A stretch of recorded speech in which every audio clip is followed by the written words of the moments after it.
విద్యార్థులకు విద్యాబుద్ధులు నేర్పి ఎంతో ప్రయోజనం చేయాలన్న ఉద్దేశంతో కూడా ఉపాధ్యాయులు కూడా చాలా కష్టపడుతున్న పరిస్థితి. కానీ విద్యార్థులు మాత్రము ఆ ఉపాధ్యాయులపై కూడా దాడికి చేసి కూడా జిఎస్ఎల్ మెడికల్ ఇన్స్టిట్యూషన్స్ మరియు కిమ్యూ ఇంటర్నేషనల్ యూనివర్సిటీ భాగస్వామ్యంతో ఇండియన్ అలైన్డ్ ఎంబీబీఎస్ కోర్స్ అడ్మిషన్లు అందిస్తోంది నియో.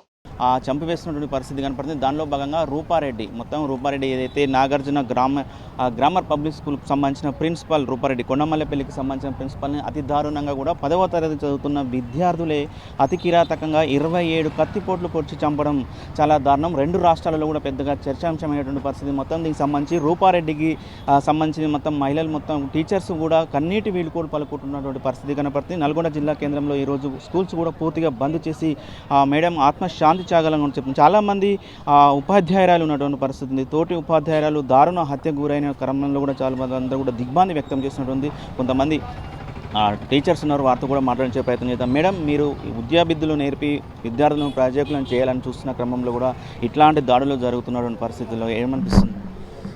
నమస్కారం అండి. ఈరోజు మేము రూపారెడ్డి గారి అశ్వినివాలి గారి గురించి మేమందరూ ఉపాధ్యాయులమందరం శ్రీ ఆదిత్య హై స్కూల్ నుంచి వచ్చాము.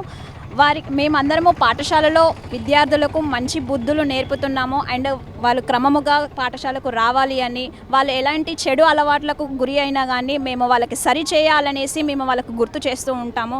అందులో తల్లిదండ్రుల పాత్రలో కూడా ఉండుంటాయి. తల్లిదండ్రులు కూడా వారి కుమారులు కానీ కూతుళ్ళు కానీ వాళ్ళు ఏం చేస్తున్నారు ప్రతిరోజు వాళ్ళు గమనించుకోవాలని వాళ్ళకి గుర్తు చేయాలనుకుంటున్నాము. ఒక తల్లిగా, ఒక ఉపాధ్యాయురాలుగా నేను ఈరోజు చెప్పాలనుకుంటుంది ఏంటంటే, పాఠశాలకు పంపుతున్నప్పుడు మీరు ఎలా వాళ్ళని వదిలిపెడుతున్నారు, పాఠశాల నుంచి ఇంటికి వచ్చిన తర్వాత వాళ్ళు ఏం చేస్తున్నారు, హోంవర్క్స్ కానీ వాళ్ళు ఆటలు ఆడుకుంటున్నారా, ఎవరితో వెళ్ళి ఆడుకుంటున్నారు, ఏం చేస్తున్నారు, మొబైల్ ఫోన్లు యూజ్ చేస్తున్నప్పుడు కూడా ఎలాంటివి చూస్తున్నారు ఏంటి అనేది తల్లిదండ్రులుగా మనం గమనించుకోవాల్సిందని నేను కోరుకుంటున్నాను. ఈరోజు రూపారెడ్డి గారి గురించి జరిగింది అందరికీ, ఉపాధ్యాయులందరికీ మాకు ఆందోళనగా ఉంది. దీర్ఘంగా ఆలోచించుకుంటే ఒక ఉపాధ్యాయురాలుగా పాఠశాలకు వెళ్తుంది అంటే మేము వాళ్ళకి విద్యను నేర్పించడానికి వెళ్తున్నాం. కానీ అక్కడ ఈ సిచ్యువేషన్స్ అన్నీ చూసిన తర్వాత మేము వాళ్ళని ఎలా నేర్పించాలి, లేకపోతే మేము భయపడుకుంటూ వాళ్ళకు విద్యను నేర్పించాలా, ఏంటి సిచ్యువేషన్ ఎందుకు వచ్చింది, అండ్ విద్యార్థులు కూడా పాఠశాలలో ఉపాధ్యాయులు ఏం చెప్తున్నారు, ఎందుకు చెప్తున్నారు, నీతులు నియమాలు ఇవన్నీ వాళ్ళు పాటించాలని కోరుకుంటున్నాము. ఇలాంటిది మళ్ళీ విద్యార్థులు కూడా ఎవరు కూడా ఒక ఉపాధ్యాయురాల మీద ఇలాంటి అగాంతకాలు చేయకూడదని మనవి చేసుకుంటాం. విద్యార్థులకి సౌకర్యాలు కల్పిస్తున్నాము అనేసి బాగా ఫీజులు కడుతున్నాము అంటే డిమాండింగ్ ఎక్కువైపోతుంది టీచర్స్ మీద.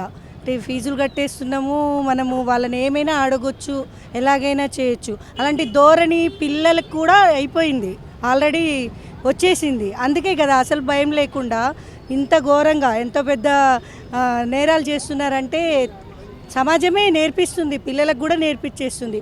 కానీ తల్లిదండ్రులకు కూడా ఉపాధ్యాయుని గౌరవించాలనే భావన తగ్గిపోవడం వల్లనే ఇంట్లోనే తగ్గింది. అది ప్రైవేట్ వ్యవస్థలో టీచర్ని గౌరవించడం అనేది చాలా తగ్గిపోయింది.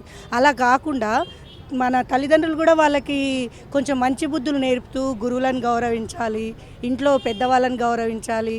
అలా చేయడం వల్ల వాళ్ళకు మంచి నియమాలు నేర్పించడం వల్ల పిల్లలు చిన్నప్పటి నుంచే కొంచెం మంచిగా మారడానికి అవకాశం ఉంటుంది.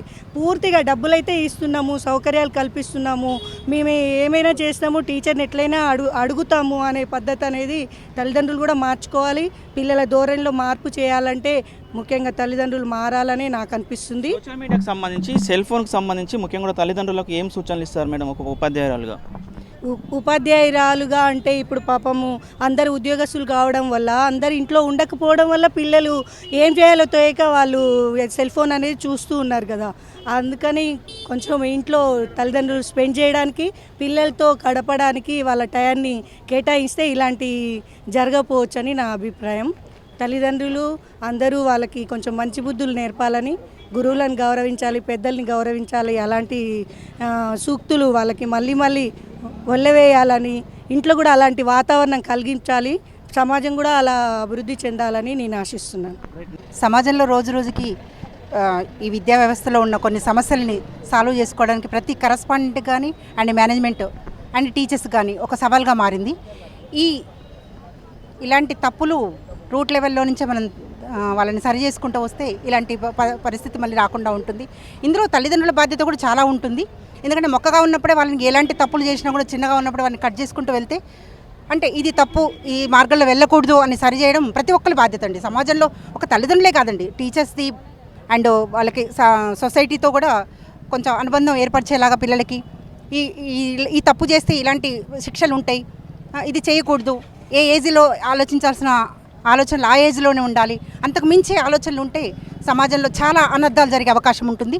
ఇలాంటి అనర్థాలు మళ్ళీ మళ్ళీ జరగకుండా మనం ఒక అవగాహన కల్పించాలి. అండ్ విద్యా వ్యవస్థలోనే విద్యాలయాల్లోనే కాదు, ఇంటి దగ్గర నుండి కూడా తల్లిదండ్రుల యొక్క బాధ్యత కూడా చాలా ఉంటుంది. పిల్లలు ఏం చేస్తున్నారు, మార్నింగ్ నుంచి ఈవినింగ్ వరకు సరే టీచర్ల దగ్గరే ఉంటున్నారు, మా దగ్గర ఏముంటుందిలే అని ఒక చిన్న ఏమంటారు మా దగ్గర ఎక్కువ టైం మా దగ్గర గడపట్లేదు కదా అంటారు. గడపకపోవచ్చు, కానీ తల్లిదండ్రులు కూడా వాళ్ళు ఎలా పెరుగుతున్నారు, వాళ్ళు ఎవరితో స్నేహం చేస్తున్నారు, ఏ ఏరియాలో తిరుగుతున్నారు, మార్నింగ్ లేస్తే ఈవినింగ్ వరకు ఎలాంటి స్నేహాలు చేస్తున్నారు, వాళ్ళు ఎలాంటి ఆలోచనలు ఉంటున్నారు, వాళ్ళు ఎలాంటి గాడ్జెట్స్ యూజ్ చేస్తున్నారు. నవేడేస్ ఏంటంటే కరోనా తర్వాత ఈ సెల్ ఫోన్ల యొక్క యూజ్ వల్లనే పిల్లలు చాలా అనర్థాలు జరుగుతున్నాయి. వాటిలో చూసి సోషల్ మీడియాలో చూసి కొంత పిల్లలు ఎలా చేయాలి, దాన్ని ఎలా కాపాడుకోవాలనేది నేర్చుకున్నారు. సరే, సెల్ ఫోన్ని యూజ్ చేసుకునే విధానంలో ఉంటుంది, దాంట్లో మంచి ఉంటుంది, చెడు ఉంటుంది. అది మంచి చెడు అనేది తల్లిదండ్రులు కూడా చెప్పాల్సిన బాధ్యత ఉంటుంది. ఇంకోటండి, ఒక 14-15 ఇయర్స్ ఏజ్ పిల్లలకి ఫోన్లు బండ్లు ఇవ్వడం ఎంతవరకు సమంజసం? చట్టాలు కఠినంగా ఉంటాయి, ఇలాంటి మళ్ళీ జరగకుండా ఉంటాయి. పోలీస్ వ్యవస్థ కూడా కొంచెం ఈ రోడ్ల మీద తిరిగే పిల్లల్ని ఎలాంటి ఏజ్ వాళ్ళు నిజంగా వాళ్ళకి పర్మిషన్ ఉందా, వాళ్ళకి ఏమంటారు బండి నడిపే అర్హత ఉందా, వాళ్ళకి లైసెన్స్ ఉందా, ఇలాంటి కొన్ని చూస్తే వాళ్ళు అవగాహన కల్పిస్తే ఇలాంటి అనర్థాలు మళ్ళీ జరగకుండా ఉంటాయి. నేను కూడా చూస్తున్నాను, మార్నింగ్ లేసి ఈవినింగ్ వరకు చాలా వరకు రోడ్ల మీద జరిగే పిల్లలు రకరకాల హెయిర్ కటింగ్స్ చేసుకొని రకరకాల బండ్లు రేజ్ చేసుకుంటూ సౌండ్లు చేసుకుంటూ వెళ్ళడం అదొక ఫ్యాషన్ లాగా వీళ్ళు అవుతున్నారు. నేను ఎక్కడికక్కడికి మాకు తెలిసిన వీళ్ళంతవరకు వాళ్ళకి అవేర్నెస్ తేవడానికి చాలా వరకు నేను మా స్కూల్లో కానీ మా సరౌండింగ్స్లో కానీ ఎలాంటి జరిగినా కూడా నేను ఇమీడియట్లీ వాళ్ళకి ఎడ్యుకేట్ చేయడం జరుగుతుంది. ఇందులో ఉపాధ్యాయుల పాత్ర ఒక్కటే అనుకోకూడదండి, తల్లిదండ్రుల పాత్ర ఎంత ఉంటుందో ఉపాధ్యాయుల పాత్ర కూడా అంతే ఉంటుందండి. వాళ్ళకి తెలియని ఏజ్ అండి. ముఖ్యంగా చెప్పాలంటే 9 ఇయర్స్ నుంచి 22 ఇయర్స్ వరకు కూడా వాళ్ళు పరిపక్వత అనేది ఉండదండి. అంటే ఏది రైట్ ఏది రాంగ్ అనేది ఆలోచించే జ్ఞానం వాళ్ళకు ఉండదండి. ఎటు స్నేహము చెడు స్నేహాల వైపు తిరగడం వల్ల ఇలాంటి అనర్థాలు జరుగుతున్నాయి. వీటి అరికట్టాల్సిన బాధ్యత అందరిది ఉందండి. నాట్ ఓన్లీ విద్యాలయాలు, నాట్ ఓన్లీ గురువులు, ఒక కరెస్పాండెంట్స్, ఒక ప్రిన్సిపల్స్తో కాదండి, అందరి బాధ్యత ఉందండి. ఇప్పుడు రూపారెడ్డి దారుణ హత్యకు గురైన తర్వాత కూడా ఎవరైతే ఉపాధ్యాయులు ఉన్నారో కూడా చాలా వరకు కూడా భయభ్రాంతులకు గురవుతున్నటువంటి పరిస్థితి కనపడుతుంది సార్. మేడం, ఇప్పుడు మీకు సంబంధించిన మీ స్కూల్స్ కానీ మీ ఉపాధ్యాయులకు ఎట్లాంటి అవగాహన కల్పిస్తున్నారు, ముఖ్యంగా కూడా తల్లిదండ్రులకు ఏం సూచనలు ఇస్తున్నారు మేడం? సార్, యాక్చువల్గా చెప్పాలంటే నాకు కూడా మార్నింగ్ లేస్తే ఈవినింగ్ వరకు మాకు కూడా కొన్ని సమస్యలు ఎదురవుతూనే ఉన్నాయి. ఏ రోజుకు ఆ రోజు మనం వాటిని రెక్టిఫై చేసుకోండి. నేను కూడా కొన్ని సమస్యలు ఎదుర్కొన్నానండి. నా ఈ 16 ఇయర్స్ ఎక్స్పీరియన్స్లో చాలా సమస్యలు సేమ్ ఇష్యూ, ఇలాంటి ఇష్యూనే నా స్కూల్లో నేను ఫేస్ చేశానండి. కానీ కరెక్ట్ వేలో చూసుకున్నాను, ఆ పిల్లల్ని మళ్ళీ సరైన దారిలో పెట్టాను. ఎంతోమందికి ఇట్లా నిన్న రూపారెడ్డికి జరిగిన విషయంలోనూ కూడా నా స్కూల్లో కూడా కొన్ని ఇష్యూస్ జరిగినాయండి. జరిగిన విషయంలోనే నేను కరెక్ట్ వేలో పేరెంట్స్ని పిలిచి వాళ్ళకు ఒక అవగాహన కల్పించి స్టూడెంట్స్ ఏ రోజుకు ఆ రోజు ఎడ్యుకేట్ చేసుకుంటూ this is not correct way, ఇలా చేయడం వల్ల మీ లైఫ్ ఖరాబ్ అవుతుంది, మీ స్టడీస్ మీద కాన్సన్ట్రేట్ చేయండి అని చెప్పడంలో కొంత సక్సెస్ఫుల్గానే చేయగలుగుతున్నాం. బట్ ఇది రూపారెడ్డి విషయంలో చేయలేదని లేదండి, పాపం తను చాలా ఎడ్యుకేట్ చేయడానికి ట్రై చేశారు. ఎవరైతే కరెక్ట్ వేలో పెట్టాలనుకుంటున్నారో స్టూడెంట్ ఆ యొక్క వాళ్ళనే చెడుగా అంటే ఈ టీచర్ అంటే నాకు ఇష్టం లేదు, వీళ్ళు నేను ఏదో చేస్తున్నారు అనే ఫీలింగ్ కలుగుతుంది. కానీ వాళ్ళని సరైన మార్గంలో పెట్టడానికి ఆ టీచర్ తీసుకుంటున్న శ్రద్ధ అనేది వాళ్ళకి అర్థం కావాలంటే మనం కూడా కొంత వాళ్ళ అవగాహన కల్పించాల్సిన అవసరం ఉందండి. ముఖ్యంగా రూపారెడ్డి గారు ఇలాంటి పరిస్థితి ఎదుర్కోవడం అందరికీ బాధాకరమైన విషయమే. ఆమెకి మా మేనేజ్మెంట్ తరపున కానీ మా టీచర్స్ తరపున కానీ ప్రగాఢ సంతాపం తెలియజేస్తున్నామండి. ఇట్ ఈస్ వెరీ బాధాకరం అండి. మీరు విద్యా సంస్థ ఫీల్డ్లో ఉన్నటువంటి పరిస్థితి కనపడుతుంది మేడం. ముఖ్యంగా కూడా ఎవరైతే తల్లిదండ్రులు ఉన్నారో తల్లిదండ్రులు కూడా ఇప్పుడు జనరేషన్ తల్లిదండ్రులు కూడా పిల్లలను ఉపాధ్యాయులు ఎవరన్నా కొట్టినా తిట్టినా కూడా తల్లిదండ్రుల నుంచి పెద్ద కాంప్లైంట్లు వస్తున్న పరిస్థితి. మా బాబుని ఎందుకు కొట్టారు మేడం, మా బాబుని మేము ఇంట్లోనే కొట్టుకుంటలేము, మీరు ఎందుకు కొడుతున్నారు అనే కాంప్లైంట్స్ కూడా చాలా వరకు వస్తున్న పరిస్థితి. అప్పటి కాలంలో మేడం కొన్ని సంవత్సరాల బ్యాక్ వెళ్తే అప్పటి విద్యా స్థానానికి ఇప్పుడున్న విద్యాదానికి ఎట్లా ఉంది మేడం? అవును సార్, ప్రతిదీ నేను చెప్పాను కదా సార్, డే టు డే మాకు ఒక స్టార్ట్ అవుతుందంటే మేము కొన్ని సమస్యలను ఎదుర్కోవడానికి రెడీగా ఉండాల్సి వస్తుందండి సార్. ఎందుకంటే పేరెంట్స్లో కూడా ఏంటంటే ఈ రోజుల్లో ఒకరు ఇద్దరు, అందరికీ ఒకరు ఇద్దరే సార్. కన్నడ ఒకటే ఇద్దరే, ఒకరు ఇద్దరినింత మాత్రాన వాళ్ళు ఉన్న రోజులు సార్. మన దగ్గర ఉండేది ఒక 24 years ఉంటుంది సార్. ఆ తర్వాత సొసైటీలోకి రావాలి, వాడు సొసైటీలో ఉన్న ప్రాబ్లమ్స్ ఫేస్ చేసుకోవడంలాగా పెంచాలండి. కానీ పేరెంట్స్ ఏం చేస్తున్నారు, మా వాడిని ఏమనొద్దు, వర్క్ కంప్లీట్ అవ్వాలి, మా వాడికి ఏం చేయొద్దు, ప్రోగ్రెస్ మంచిగా ఉండాలి, ఇలా